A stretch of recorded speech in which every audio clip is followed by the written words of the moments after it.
Pain and suffering is never easy, and the struggles in life can sometimes jolt you to refocus and reset.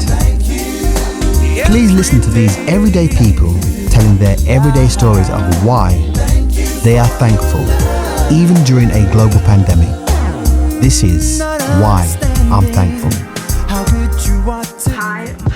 Hi, my name is Tolu and I'm a member here at Vision Ministries International for the past 10 or 11 years now. And I'm so thankful for my Vision Ministries family. I couldn't ask for a better church family. And I'm so thankful that even though we can't meet up physically, we can still meet up virtually to come together to worship God. And I'm so thankful that throughout this global pandemic, God has continued to keep me, my family, safe and alive. And at the beginning of January 2021, I actually tested positive for COVID-19. And thankfully, my case was a milder case. My symptoms weren't that severe, but it was still a very unpleasant illness to have. There was no way to tell how the illness would progress. I couldn't tell if my symptoms were going to get worse, if my symptoms were going to get better, or if different symptoms were going to just continue to come up.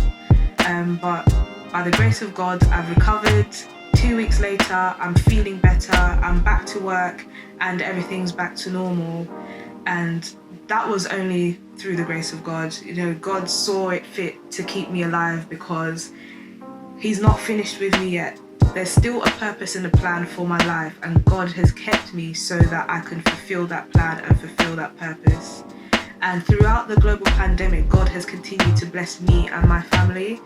At the beginning of the very first lockdown in 2020, I'd actually just started a temporary job. I was 1 week into the temp job and we were told to stay at home. And I had no idea how the business was going to react to the government restrictions.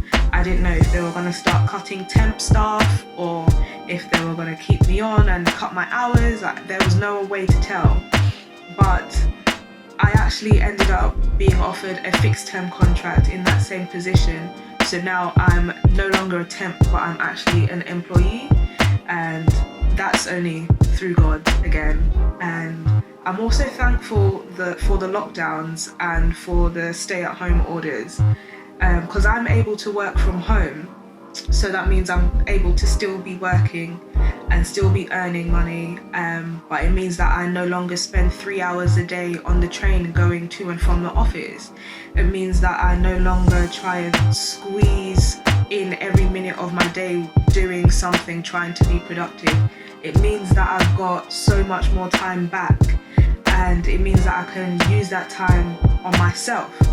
So resting, working on talents and skills, or spending that time with God.